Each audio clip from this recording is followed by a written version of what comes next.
जो भगवत प्राप्त महात्मा जन हैं वो कह रहे हैं, बहुत जन्म व्यतीत हो गए इस शरीर से प्यार करते हुए, लेकिन सदगुरुदेव नहीं मिले, इसलिए तुम बाजी हारते गए। मन रे अब की बेर सम्हारो, जन्म अनेक दगा में खोए, बिना गुरु बाजी हारो। मन रे अब की बेर संहारो। बहुत से तुम्हारे जन्म हुए मनुष्य जन्म, लेकिन सदगुरु नहीं मिले, इसलिए बाजी हार गए। अब की जीत जाओ। सदगुरु का वर्ण करके उनकी आज्ञा के अनुसार चल दो। बहुत कठिन है सदगुरु की आज्ञा पर चलना। हमारा मन अहंकार से प्रेरित होकर मनमानी आचरण करने के लिए बहुत राजी होता है, लेकिन गुरुमानी होकर मन को मारकर गुरु आज्ञा में रहना एक किसी विशेष भाग्यशाली उपासक के भाव होते हैं। बाल्यावस्था तो हमारी ऐसे चली गई कि पता ही नहीं चला खेल कूद में। बालापने ज्ञान नहीं तन में, जब जन्म्यो तब बारो, तरुणाई सुख बाम में खोयो, बाजो कूच नगारो। बाल्यावस्था कब चली गई पता नहीं चला, सोने में, खाने में, खेलने में। और जब जवानी आई तो बाम कहते हैं प्रतिकूल काम आकर्षण शरीरों में। ये ऐसा नशा चढ़ा काम का जवानी में, कुछ समझ ही में नहीं आया और जवानी निकल गई। तरुणाई सुख बाम में खोयो, डंके की चोट में काम ने तुम्हारी यौवन अवस्था को नष्ट कर दिया। गोस्वामी तुलसीदास जी कहते, जौवन ज्वर के ही नहीं बलकावा। जवानी का बुखार किसको नहीं चढ़ा? तो कोई तो होगा जिसको नहीं चढ़ा। उसी को नहीं चढ़ा जो भगवान के चरणों में चित्त लगा दिया, नहीं तो जौवन ज्वर के ही नहीं बलकावा। बड़ी कृपा होती है साधकों पर जब असुविधा जवानी में होती है। पेट में अन्न ही नहीं है तो काम की वृत्ति ही नहीं जागृत होती। बस एक ही आग लगी हुई है, कैसे ब्रह्म साक्षात्कार हो जाए, इस प्रपंच का बाध करके कैसे स्वरूप में स्थित हो जाओ। वहां कोई गुंजाइश नहीं कुछ सोचने की, देखने की, बोलने की। अब यौवन अवस्था में काम सुख और बुढ़ापा अवस्था में, बाल्यावस्था से जवानी तक जो किया उसके संस्कार खत्म, मनुष्य जीवन खत्म। खलक सब रैन का सपना, समझ मन कोई नहीं अपना। कठिन है मोह की धारा, बहा सब जात संसारा। घड़ा जो नीर का फूटा, पत्र जो डार से टूटा। जो पत्ता डाल से टूट गया दोबारा नहीं लगेगा। कच्ची मिट्टी में पानी भरा गया, फैल गई, किसी काम की नहीं रही। ऐसे ही बुढ़ापा के बाद एक अवस्था आती मृत्यु, फिर मानव जीवन गया, फिर अन्य योनियों में भटकना पड़ा। तीन लोक और भुवन चतुर्दश, सब ही काल को चारो। पूरी रहो जगदीश गुरु तन, बासे रहो नियारो। कहे कबीर सुनो भय साधु, सब घट देखन हारो। जन्म अनेक दगा में खोए, बिनु गुरु बाजी हारो। मन रे अब की बेर संहारो। चाहे जितना तुम पुण्य करके चाहे जिस लोक में जाओ, तीनों लोकों तक काल का नगाड़ा बजता है। हर समय वो विनाश लीला करता रहता है। सब काल का चारा है, कोई नहीं बच सकता। जैसे हरिवंश प्रपंच बंच सब काल ब्याल को खायो, यह जिय जान श्याम श्यामापद कमल संगी सिरनायो। गुरुदेव ने जिसको स्वीकार किया और जगदीश का ज्ञान प्रदान कर दिया, कबीर साहब कहते हैं भाई सुनो, वही विजय प्राप्त कर लिया जो घट घट में सबको आराध्य देव माना। हर घट में हमारा आराध्य देव विराजमान है, वो जीवन मुक्त हो गया। इस शरीर का धारण करना मानव देह का यही सफलता है। नाम जप करते हुए सब में भगवत भाव करके अपने आप का उद्धार कर ले। समझो रे भाई, समझो रे, अरे हिया नहीं रहना, करना अंत पयाना। जाना है भाई, जाना है, मरना है भाई, मरना है, आज नहीं तो कल मरना है। गंदे विषय सेवन करके नहीं, भगवान नाम जप करके, अच्छे आचरण करके, भगवत प्राप्ति करके मरना है। यदि हम इस मनुष्य शरीर से भगवत प्राप्ति नहीं कर पाए तो हमारे दुख का अंत नहीं होने वाला। प्रेम भक्ति की रीति समझ कर हित सो राम रिझावे, गोविंद के कौतुक गुण लीलाता को ध्यान लगावे। सेवा सुमिरन बंदन अर्चन नौधा सो चित लावे, अब की अवसर भलो बनो है बहुरी दाव कब पावे। भजन प्रताप उतरे भव सागर उर आनंद बढ़ावे, साधुन की संगति को साबुन लेकर ममता मैल बहावे। हे भाई, बिना प्रेम भक्ति के भगवान की प्राप्ति कठिन है। गोविंद के चरणारविंद का आश्रय लेकर नाम जप करते हुए जो लीला गाते हैं, अर्चन बंदन करते हैं, नौधा भक्ति करते हैं, उनके हृदय में प्रेम लक्षणा भक्ति जागृत होती है। ये प्रेम लक्षणा भक्ति साधु संग से आती है। साधु संग रूपी ऐसा साबुन है कि ममता रूपी मैल धुल जाता है, और जहां मन ममता रूपी मैल से रहित हुआ तहां प्रेम प्रकाशित हो जाता है। प्रेम प्रकाशित होने में जो बाधा है, भक्ति करते हुए और साधु संग करते हुए भी यदि प्रेम प्रकाशित नहीं हो रहा तो ये कुछ बाधाएं इसमें वर्णन की गई हैं। ध्यान से सुन लो और इनको कभी करना नहीं तो प्रेम भक्ति जरूर जागृत हो जाएगी। पहला, आहार दोष।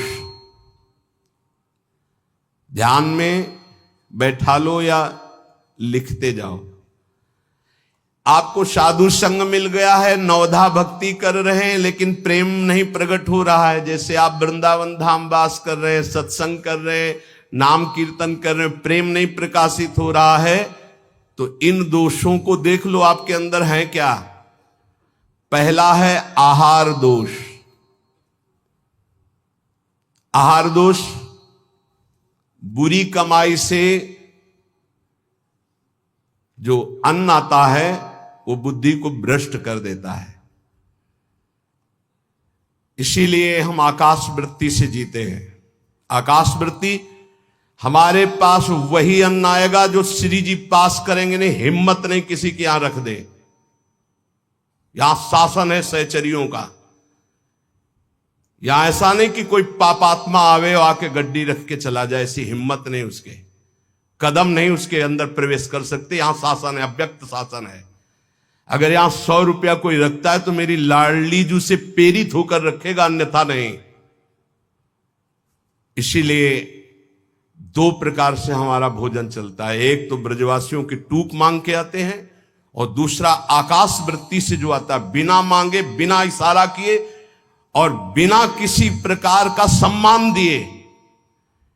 ये नहीं कि आप अर्थ देने वाले हो तो आपको एकांत में बुलाकर जयमाला पहनाई जाए कि जय हो आपकी, आपसे बिल्कुल नहीं। और हो सकता है कि आपको कटु वचन सुनने पड़े और फिर आप रखो तो तुम बहादुर ने लेके जाओ। लक्ष्मीपति जिनके सेवक हैं उनके सेवक हैं, इसलिए हर अन्न का कण पवित्र होगा यहां का। हमारी स्वामिनी के द्वारा प्रेरित जो आता है वो हृदय से स्वीकार है।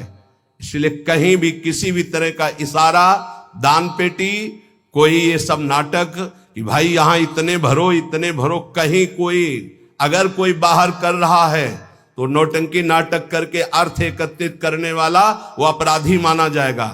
इस पूरे राधा केली कुंज के भागवतिक विधान में किसी भी तरह के अर्थ का प्रवेश नहीं है। हम भिक्षुक हैं, हमारा भरण पोषण स्वामिनी से होता है। किसी के हृदय में ऐसे किया, स्वामिनी जी के आगे चढ़ गया, उसी से बिजली का बिल, उसी से उदर पोषण होता है। और ये हम इसलिए नहीं सुना रहे कि तुम चढ़ा देना, हम तो कसम खवाई सत्संग में कि जिनको ये लगता हो कि मेरे द्वारा चलता है, तुम्हें इष्ट की कसम है, यहां चवन्नी मत चढ़ाना। हम देखते हैं अपने स्वामी को, तुम्हारे से हमारा नहीं चलता, हम स्वामी से देखते हैं जिनसे अनंत ब्रह्मांड। तुमने सहयोग किया था ब्रह्मांड बनने में क्या?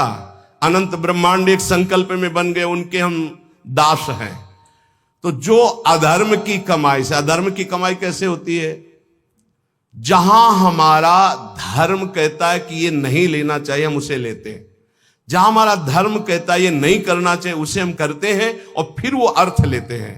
कई तरह के अधर्म की कमाई होती है। इसको हमने देखा भ्रमण के समय में।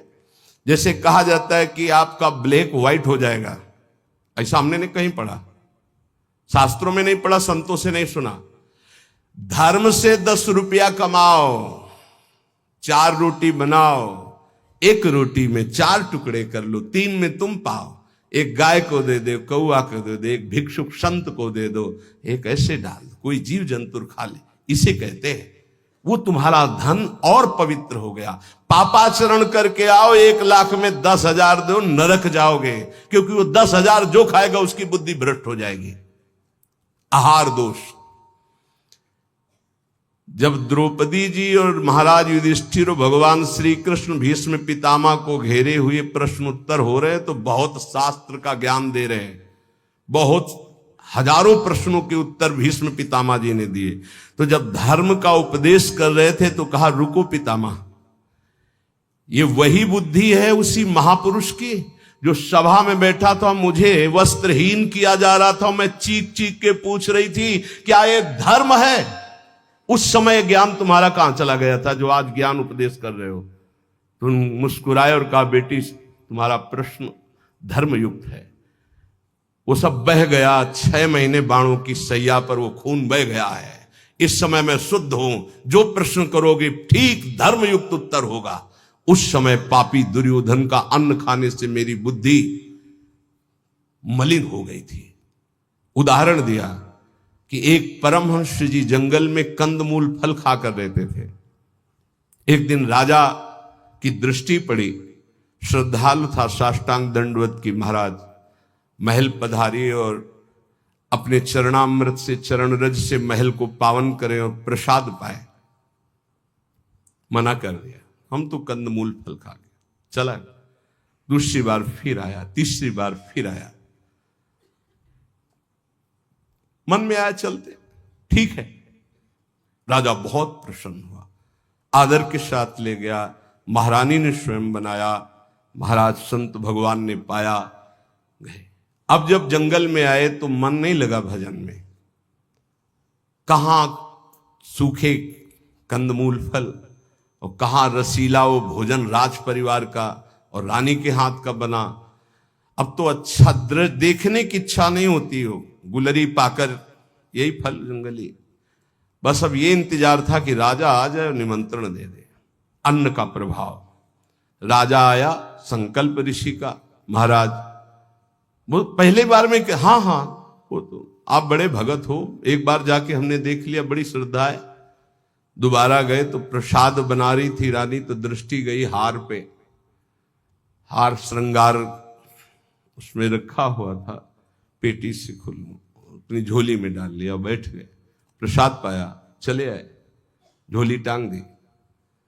सायंकाल रानी जब श्रृंगार के लिए बैठी तो देखा और पेटी खाली, हार नहीं। तो उनका, महाराज यहां किसी चोर का प्रवेश है नहीं, आपके वही सन्यासी जी जो आए थे वही ले गए। ऐसा नहीं, वो तो बहुत त्यागी वैरागी, वो हार क्या करेंगे? बोले हमारी दास दासियां, निजी दास दासियां, ये कहीं बाहर नहीं जाती हैं, तो ये क्यों चोरी करेंगे, इनका और कोई है नहीं, ये तो हमारी ही सेवा में रहती है। राजा को भी पक्का प्रमाण लगा कि संत, पर उन्होंने कहा नहीं, हमारे संतों की अवहेलना होगी, आप इस शब्द मत उच्चारण करो, मैं दूसरा बनवा देता हूं। 2-4-5 दिन वो उपवास किए संत भगवान, तब उन्होंने जंगल से फल लाने की सोचा, झोली में हाथ डाला तो देखा वो हार। तो उनका ये हार कैसे आ गया, वो मैंने चोरी की, ये कितना निंदनीय मेरी बुद्धि हो गई, कैसे मैं निकृष्ट हो गया, हार लिया और ऐसे मैं चोर हूं, मैं चोर हूं, वहीं से कहते हुए राज दरबार में मैं चोर हूं। महाराज उतरे, दंडवत किया, कहा महाराज आप चोर नहीं हो। नहीं मैं चोर हूं, मैंने हार चोर। बोले महाराज मैंने परीक्षा के लिए आपकी झोली में डाला था और उनको ऐसे ले गए, कि सभा को कहीं ये न लगे कि संत ऐसे होते हैं। एकांत में ले गए और बोले महाराज आप ही चोरी करने वाले, आप ही ईमानदारी से वापस लाने वाले, मेरी समझ में नहीं आया। तो बोले शास्त्रों में जो लिखा है, आप कल सुने थे चर्चा में, प्रताप रुद्र जी के दर्शन के लिए भी महाप्रभु ने निषेध कर दिया था, राजअन्न निषेध माना गया है अगर वो वैष्णव भक्त ना हो तो। बोले ये राजअन्न का प्रभाव है कि मेरी बुद्धि लुभायमान हो गई और स्वर्ण की चोरी कर ली, कई दिन से भोजन नहीं पाया, वो सूख गया, रक्त जल गया, तो इसलिए अब मेरी बुद्धि शुद्ध हुई। ये तुम्हारे अन्न का दोष है जो हमने 2 बार पाया, उससे मेरी बुद्धि पतित हो गई। तो पहला दोष है आहार दोष, बुरी कमाई का, चोरी के पैसे का, दूसरे के हक का, अन्न या जबरदस्ती कर लेने का, इस तरह का जो धन है उससे जो खान पान है, ये बुद्धि को भ्रष्ट कर देता है। जैसे ब्याज दर ब्याज, अब वो आपको पैसा मिलेगा तो फिर वो आपकी बुद्धि में भजन नहीं होने देगा।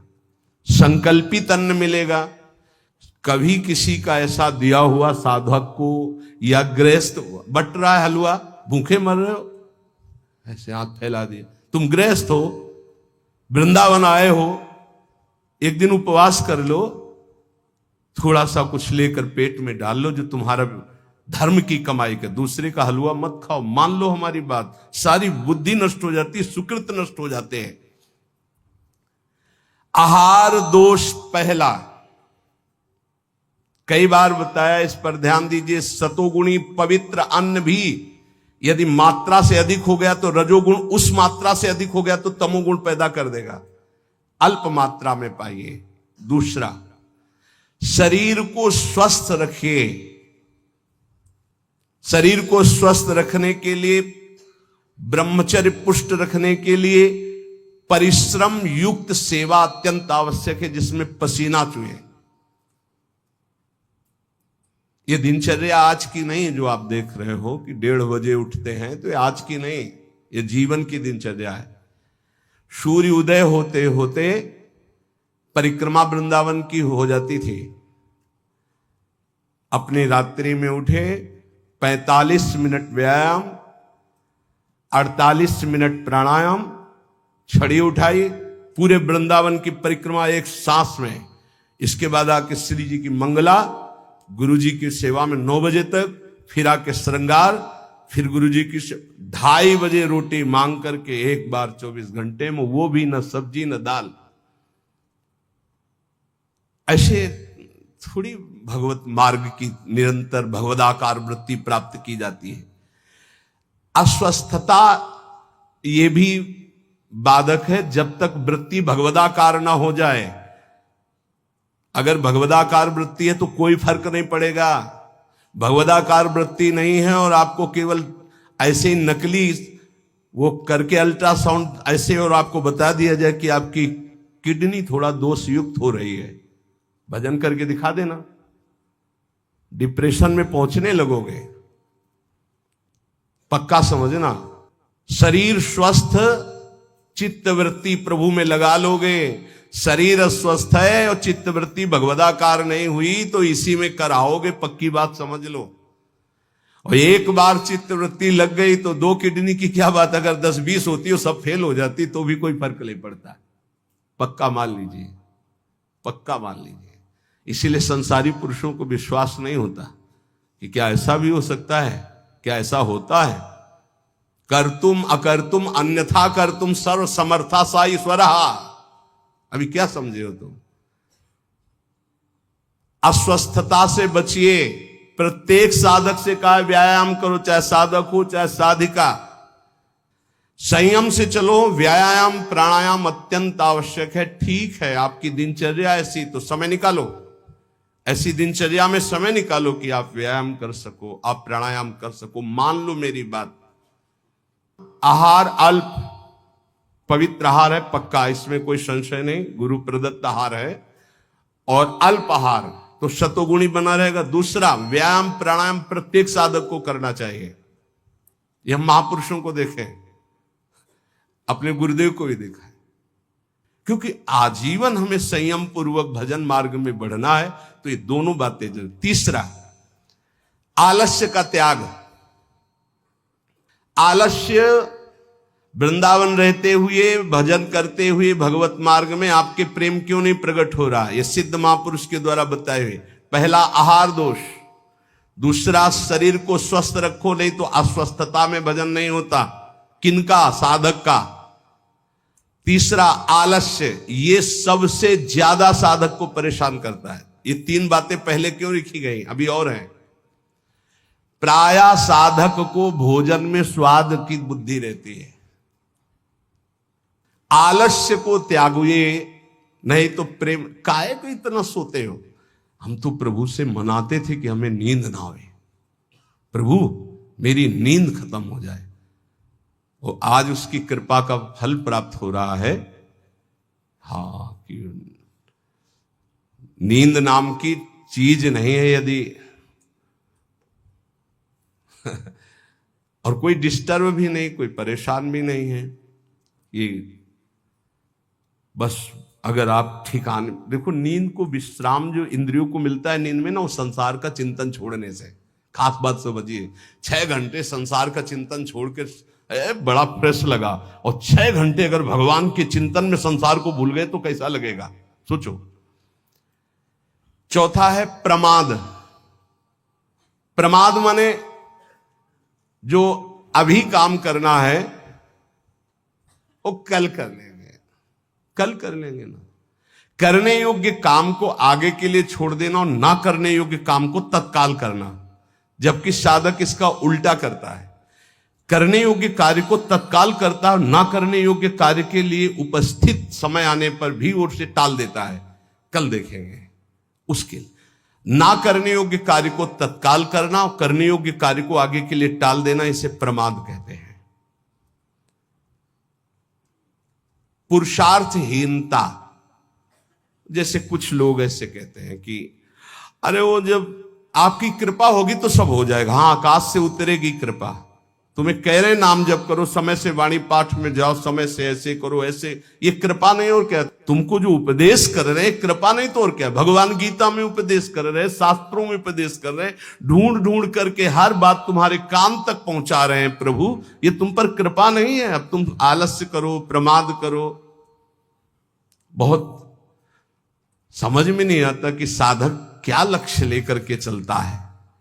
पुरुषार्थहीनता है तो प्रेम प्राप्त नहीं होगा। पुरुषार्थ युक्त रहो, एक क्षण भी बर्बाद मत करो, कबहू काल वृथा नहीं जाए, इस पर ध्यान दीजिए। समय बर्बाद मत कीजिए, 1 मिनट आपका बहुत कीमती है। फिर 6वां, अश्रद्धा। श्रद्धा किसे कहते हैं? गुरु और शास्त्र के वाक्य को यथावत बिना विचार किए पालन करना, उसे श्रद्धा कहते हैं। इसके बिना सिद्धावस्था नहीं होती, इसके बिना परम शांति नहीं मिलती। श्रद्धावान लभते ज्ञानम तत्परा संहितेन्द्रिया ज्ञानम लब्ध्वा पराम शांति मचिरेणादि गच्छति। श्रद्धावान ही ज्ञान को प्राप्त होता है, ज्ञानी ही अपनी इंद्रियों को संयम में रखता है, इंद्रियों को संयम में रखने वाला ही परम ज्ञान परम शांति को प्राप्त होता है।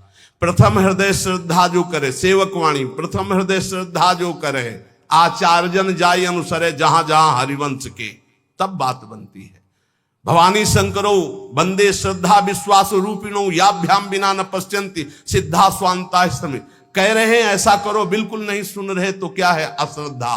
ये तुम्हें प्रेम प्राप्त नहीं होने देगी, ये भगवदानंद की अनुभूति नहीं होने देगी। कैसे कैसे? अगर आप वचन रूपी लक्ष्मण रेखा के अंदर रहोगे तो माया रूपी रावण तुम्हारा हरण नहीं कर पाएगा, तुम्हारी बुद्धि रूपी सीता का अपहरण नहीं कर पाएंगे। राम जी वरण कर लेंगे बुद्धि रूपी सीता का, श्याम जी वरण कर लेंगे। भीष्म पितामह अंतिम समय कहते हैं, हे श्री कृष्ण मेरी कुंवारी बुद्धि को स्वीकार करो, आज तक इस बुद्धि को कभी किसी ने स्पर्श नहीं किया, ये बुद्धि कुंवारी है, वरण कर लो इसको। लेकिन हमारी बुद्धि का तो अपहरण हो गया है, विषयों ने अपहरण कर लिया है। क्यों?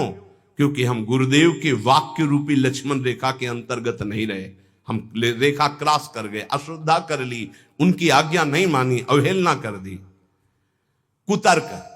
नहीं, ऐसा कैसे हो सकता है?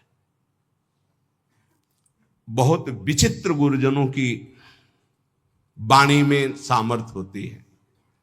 कभी गुरु की वाणी पर अविश्वास करके कुतर्क नहीं करना चाहिए। अधैर्य, अगर उपासक में धैर्य नहीं है तो प्रेम प्रकाशित होने में बाधा पड़ जाएगी। बड़ी समस्या आ गई है, बड़ी नहीं, धैर्य पूर्वक टिके रहो।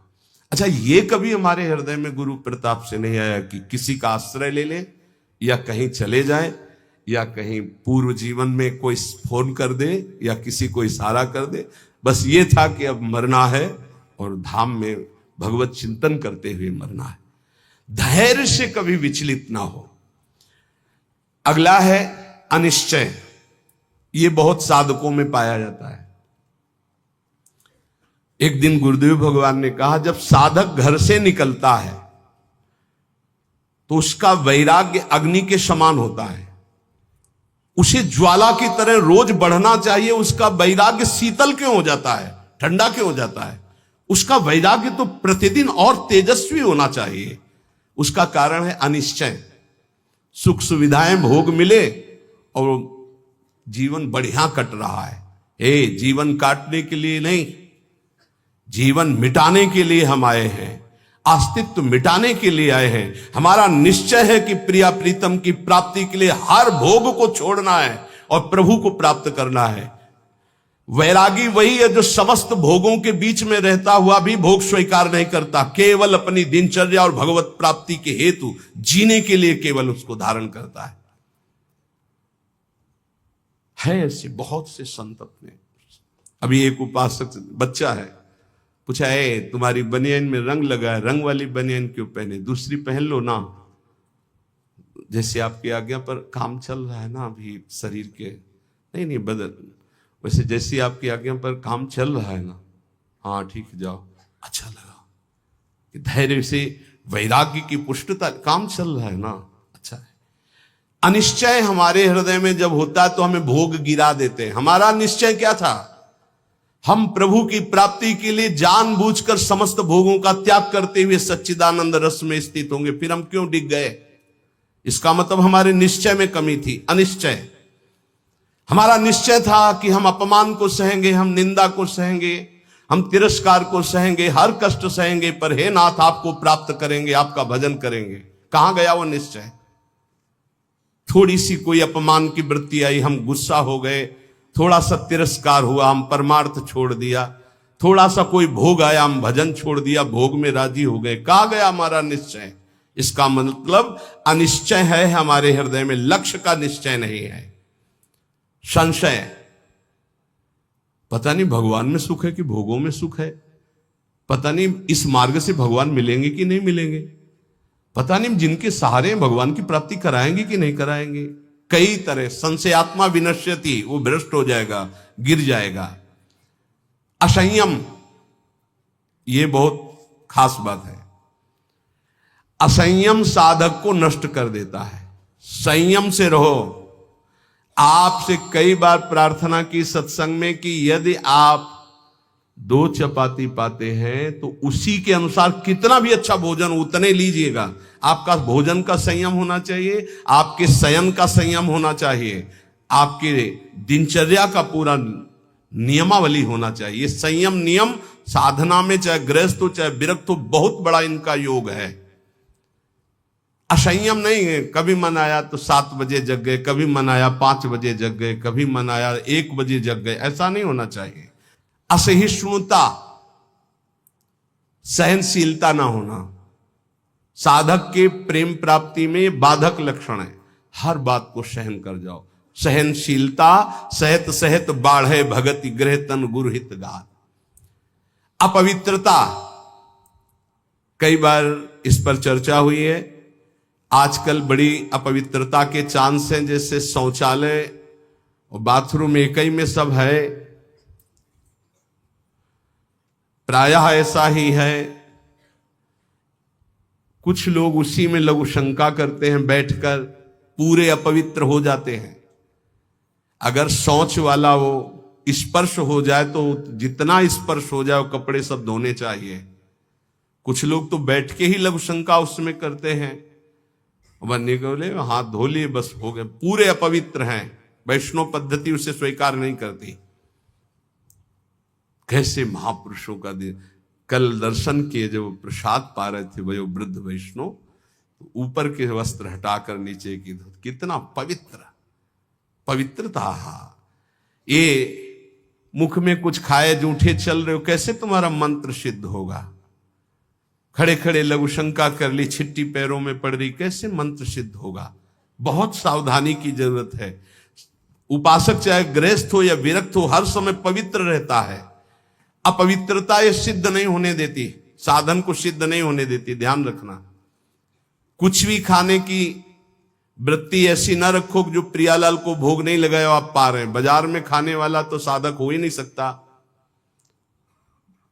हम ये कह रहे हैं कि यदि आप बहुत ही गृहस्थ में हो और आपका मन कर रहा है कि भाई आज हम नमुक चीज पाए, तो आप पहले ये जांच करो कि जहां से ले रहे हो पवित्रता का विधान वहां है कि नहीं है। नहीं तो बहुत अपवित्र रहता है, आप ये अच्छे से समझ लीजिए। अब वो पदार्थ फिर लेके श्री जी को भोग लगाओ जो पवित्र हो, फिर पा लो तो चलो ठीक है। वही बाजार में खड़े खड़े खाना पीना ये साधक या वैष्णव का लक्षण नहीं है। ये भारी अपवित्रता है जो तुम्हारे भजन में बाधा पहुंचा देगी। मान लीजिए, हाथ जोड़ के कहते हैं, क्योंकि प्रायः अब इस पर छूट है। पवित्रता, पवित्रता बहुत सावधानी से। जैसे आप माला जप कर रहे हैं, आपको लघु शंका लगी है, तो अपनी माला को गर्दन के पीछे कहीं ऐसे फंसा लीजिए उच्च भाग में, और बैठकर लघु शंका कीजिए। जहां पानी की व्यवस्था हो या आप अपने पास पानी रखिए, फिर पवित्र होइए। अगर ऐसा है कि जल नहीं है तो रज से कर लीजिए, रज से हाथ धो लीजिए। जब तक पानी न मिले, आचमन न कर लो, तब तक माला नहीं, ऐसे नाम जप करो।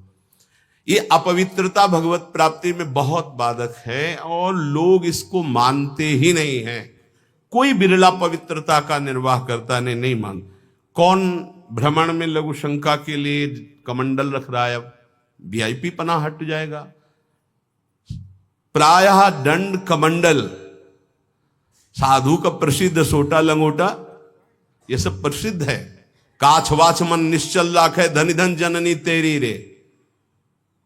बहुत अब प्रायः दर्शन करने वालों में ऐसे दर्शन होते हैं, हाथ में बिस्लरी की बोतल ऐसे, जैसे कोई जल चढ़ाने की गंगा जली नहीं, प्रायः बिस्लरी की बोतल ऐसे हाथ में होगी। जमाना बदलता चला जा रहा है। और या स्मार्ट मोबाइल हाथ में होगा। कोई कोई भले आदमी तो ऐसे मिलते हैं कि मोबाइल से ऐसे वीडियो दाहिने हाथ से बना रहे हो, बाएं हाथ से ऐसे कर रहे हैं। बाएं हाथ से किसको किया जाता है जानते हो? शत्रु पक्ष को। जब राजाओं के यहां दुश्मन का दूत जाता था तो बाएं हाथ से सलूट करता था। तब पता है कि दुश्मन का दूत आया, इसलिए बाएं हाथ से करता था। तो आजकल नए बच्चे वो जानते हैं नहीं, तो मोबाइल से शूट कर रहे हैं ऐसे, बाएं हाथ से ऐसे कर रहे हैं। ये अपवित्र। भगवान के सामने या भगवत भक्तों के सामने, चलो आपके हाथ खाली नहीं, वीडियो बना रहे हो तो नेत्रों से कर लो, बाएं हाथ से काहे को? दुश्मनी काहे को मोल ले रहे हो? बहुत बड़े के दरबार में हो, बहुत बड़े के पार्षद है, वो हर समय देख रहे हैं। आप क्या समझते हो हम अकेले चलते हैं? नहीं बोले 10-20 साथ चलते नहीं, इनकी बात नहीं कर रहा। एक कदम भी ऐसा नहीं जिसमें हमारी महारानी जी न चलती हो। ये जो छोटे छोटे नवजात शिशु जो ये सब, ये जानते हो महारानी जी के प्रताप का आशीष लेने आते हैं। हमारा कुछ नहीं है, हमारे आगे आगे चलती है हमारी महारानी जी। हम उनकी दासी, उनके पीछे चलती है, आगे वो चलती है। ये जो फूल बरसते हैं ना, ये महारानी जी के चरणों में बरसते हैं। ये जो फूलों के पावड़े बिछे होते हैं ना, मेरी स्वामिनी जी के लिए, अगर ये मेरे लिए लगते ना तो कब का बंद करवा देते, आप ये भी समझ लो।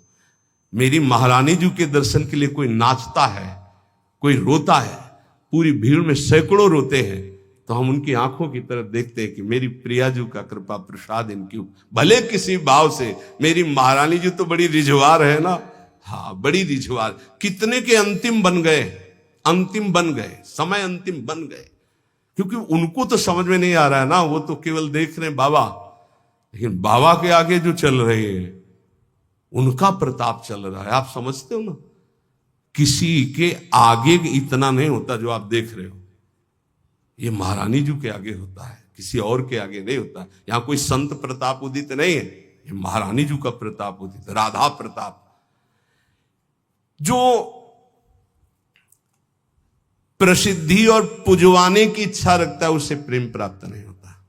प्रेम प्राप्ति में बाधक अपनी प्रसिद्धि और पुजवाने की इच्छा नहीं, अपने इष्ट में चित्त को लगा दो। तो सेवक जी महाराज कह रहे हैं, बिस्तर है सब जग विमल कीरति, साधु संगति ना टरे, बास वृंदा विपिन पावे, श्री राधिका जो कृपा करे। अपने आप जगत में विमल कीर्ति का विस्तार हो जाता है जो प्रियालाल में चित्त जोड़ता है। अपनी पुजवाने की इच्छा, मान की चाह, ये प्रेम नहीं प्रकट होने देती।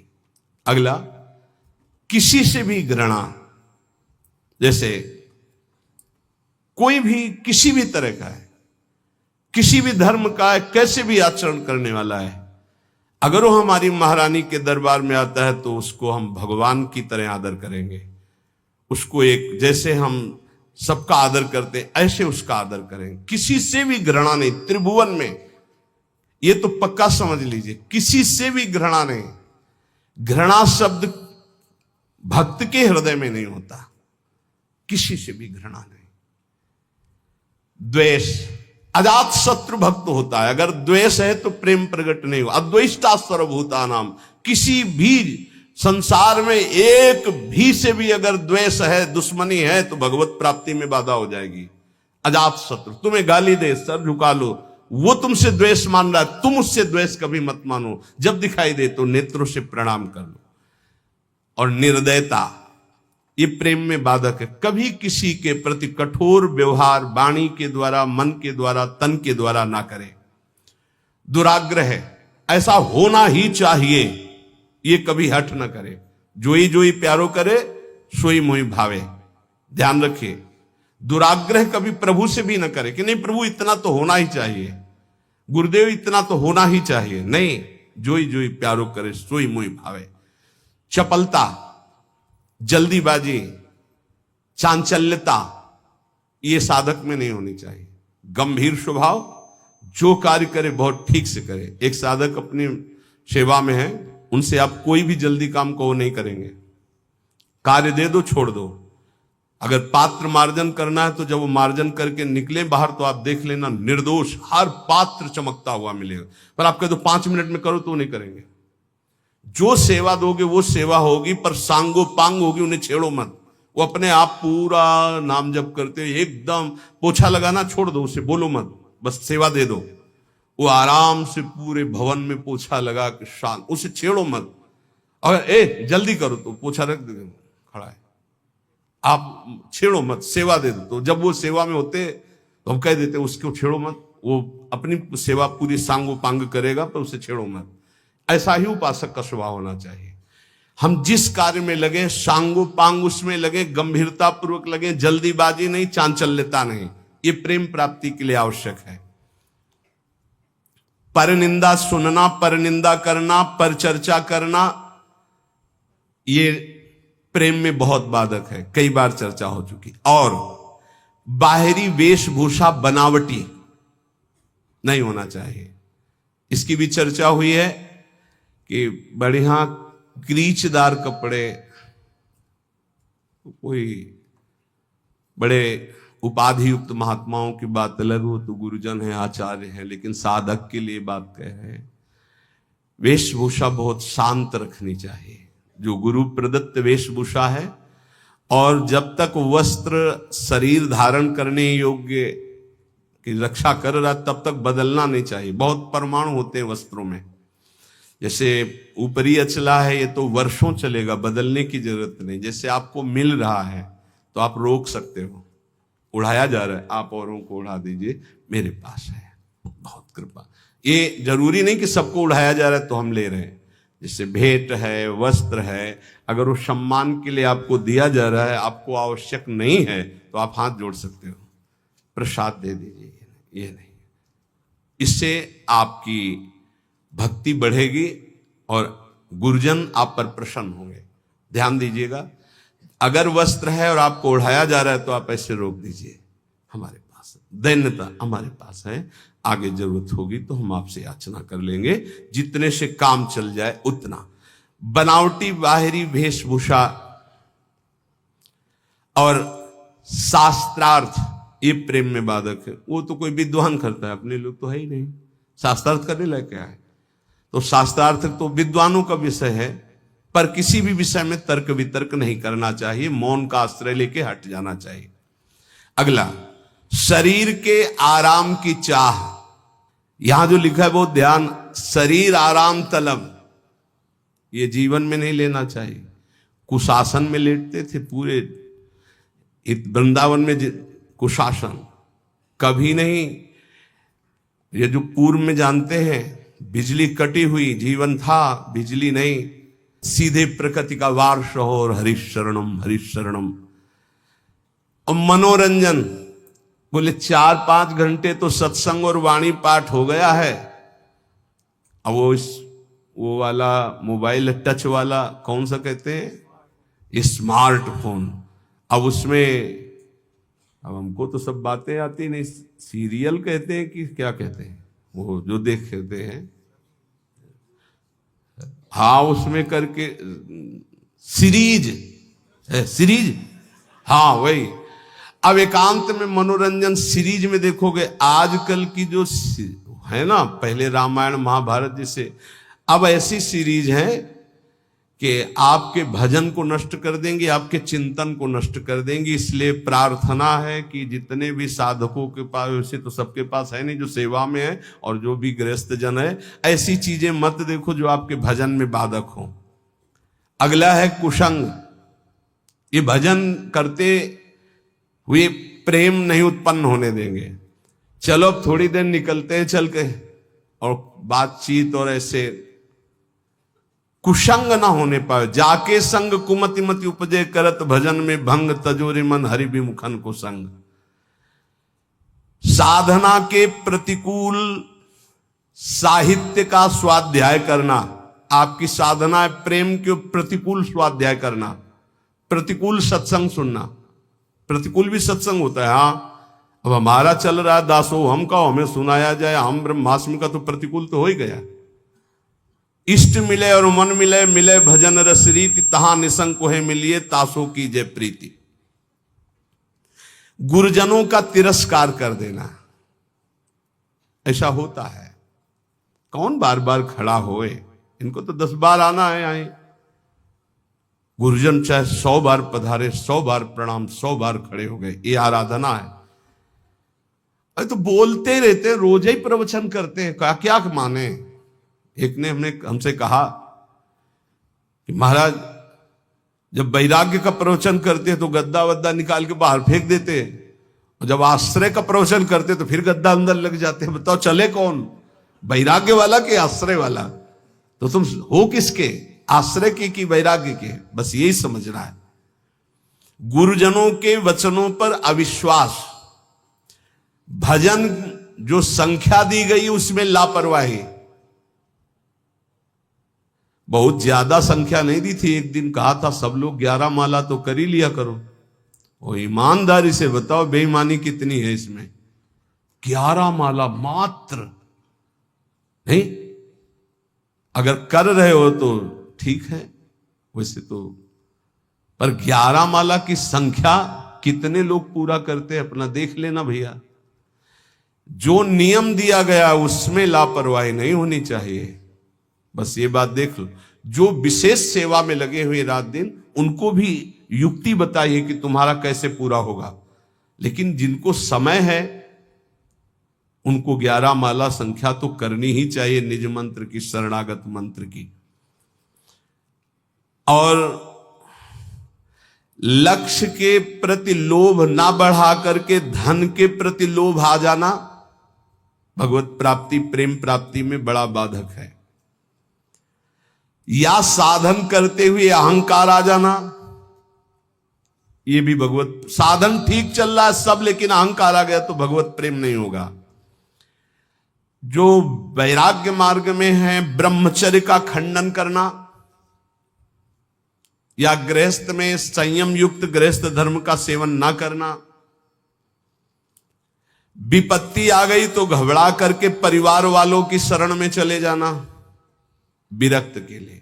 विपत्ति आ गई तो भगवान का आश्रय छोड़कर किसी धनी मानी की बात शरण में चले जाना। चाहे गृहस्थ हो चाहे विरक्त, भगवान के सिवा अन्य आश्रय नहीं। नरसिंह मेहता, प्रहलाद जी, मीरा जी, बड़े बड़े भक्तों के चरित्र पढ़ो, किसके पास गए? हरिः शरणम हरिः शरणम, हर विपत्ति नष्ट। हरि स्मृति सर्व विपद विमोक्षणम, बड़ी बड़ी विपत्तियां भगवान के स्मरण से नष्ट। सही औषधि हर विपत्ति नाश करने के लिए भगवत गुणगान, भगवान नाम जप, अलौकिक चमत्कार। बिना किसी फोन के हर समस्या का, हरि स्मृति सर्व विपद विमोक्षणम। मान लीजिए आप किसी की तरफ मत झांकिए, केवल प्रभु की तरफ देखिए तो कुछ बिगड़ ही नहीं सकता। 5 वर्ष के प्रहलाद जी क्या बिगाड़ लिया त्रिभुवनपति हिरण्यकश्यप ने, पर हमारा विश्वास काम नहीं करता। किसी भी मनुष्य को, संपत्ति को, सुख भोग को, पद को, ममता को भगवान के समान न रखना। अपने इष्ट की समानता में किसी को न रखना। कैसे समझोगे कि हमने इष्ट की समानता में किसी को नहीं रखा? किसी व्यक्ति के मिलने पर, वस्तु के मिलने पर, भोग सामग्री के मिलने पर, पद मिलने पर यदि भगवान भूल गए तो वो भगवान से बढ़कर वस्तु हो गई, भगवान छोटे हो गए। अगर भगवत स्मरण चल रहा है तो फिर किसी को नहीं रखा भगवत स्मृति के समान। अब आप देख लीजिए, छोटी छोटी बातों में भगवत स्मरण छूट जाता है तो भगवान छोटे हो गए और वो भोग सामग्री, वो व्यक्ति बड़ा हो गया। आगे कह रहे हैं, जो भारी व्यवस्था धर्म प्रचार के चक्कर में पड़ जाता है, प्रेम प्राप्ति दुर्लभ हो जाती है, वो लक्ष्य को भूल जाता है। इतने दोषों से यदि बच जाया जाए गुरु कृपा से, तो सहज भजन में रुचि हो जाए और भगवत प्राप्ति हो जाए और प्रेम प्राप्ति हो जाए। आहार दोष, अस्वस्थता, आलस्य, प्रमाद, पुरुषार्थहीनता, अश्रद्धा, कुतर्क, अधैर्य, अनिश्चय, संशय, असंयम, असहिष्णुता, अपवित्रता, प्रसिद्धि, पुजवाने की इच्छा, मान की चाह, घृणा, द्वेष, निर्दयता, दुराग्रह, चपलता, जल्दीबाजी, परदोष दर्शन, परनिंदा, परचर्चा, बाहरी वेशभूषा सजाना, विवाद, शास्त्रार्थ करना, शरीर के आराम की चाह, विलासिता और दूसरों से सेवा कराने की आदत बनाना, लोक में मनोरंजन करना, कुसंग करना, साधना के प्रतिकूल, साधना के अनावश्यक साहित्यों को पढ़ना, अनावश्यक बातों को सुनना, साधना के प्रतिकूल सत्संग सुनना, भजन में लापरवाही, गुरु के वचनों पर अविश्वास, दूसरे साधन और लक्ष्य के प्रति लोभ और विपत्ति में घबरा जाना, ब्रह्मचर्य का नाश करना, साधना में अभिमान करना, कर्तव्य को भूल जाना, प्रभु के समान किसी को भी मानना नहीं। मतलब ये समझना, हम सबको प्रभु मानते हैं, लेकिन प्रभु के समान का मतलब है कि प्रभु जहां हमारे हृदय में है वहां किसी का स्थान नहीं। अगर वो स्थान दे दिया तो भगवत स्मरण चला जाएगा, उसकी स्मृति आ जाएगी। और विशेष विशेष कारणों से लक्ष्य को भूल जाना, ये भगवत प्राप्ति में बहुत बाधक है। तो उपासक सावधान होकर के निर्दोष स्थिति प्राप्त करने के लिए निरंतर नाम जप करता हुआ गुरु आज्ञा के अनुसार चले तो इसी जन्म में प्रेम और भगवत प्राप्ति प्राप्त हो जाती है।